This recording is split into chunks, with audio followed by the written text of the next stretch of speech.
আজকের জোয়ার ভাটা প্রোমোতে দর্শকদের জন্য এসেছে রহস্য, উত্তেজনা আর আবেগের মিশ্রণ।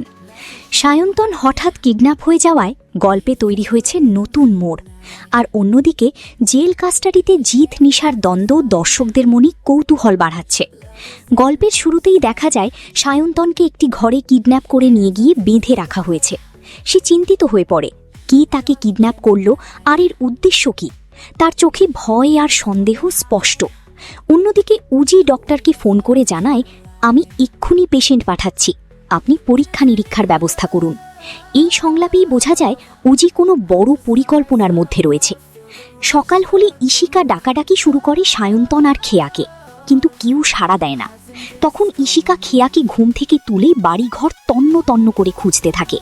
সায়ন্তনকে না পেয়ে সে বাড়ির সিকিউরিটি গার্ডকে জিজ্ঞাসাবাদ শুরু করে।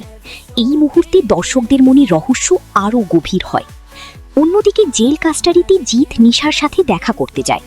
নিশা তাকে জানায়, কালকে আমার উকিল আসবে আর ওই সিদ্ধান্ত নেবে। জিত তখন বলে, আপনি কোনো উকিল নেবেন না। এই নিয়ে দুজনের মধ্যে তর্ক শুরু হয়। মনে মনে জিত বাসু ভাবে, আপনার মন থেকে এই প্রতিহিংসা আমি একদিন মুছে দেব। এই এপিসোডে একদিকে সায়ন্তনের নিখোঁজ রহস্য, অন্যদিকে জিত নিশার দ্বন্দ্ব দর্শকদের মনে টান টান উত্তেজনা তৈরি করেছে। গল্পে এখন প্রশ্ন উঠছে, সায়ন্তনকে কি কিডন্যাপ করলো, আর জিত কি সত্যিই নিশার প্রতিহিংসা দূর করতে পারবে? দর্শকরা বলছেন, এই প্রমোতে রহস্য আর আবেগ একসাথে এসেছে। সায়ন্তনের নিখোঁজ হওয়া গল্পে নতুন রহস্য তৈরি করেছে, আর জিত নিশার দ্বন্দ্ব সিরিয়ালকে আরও আকর্ষণীয় করেছে।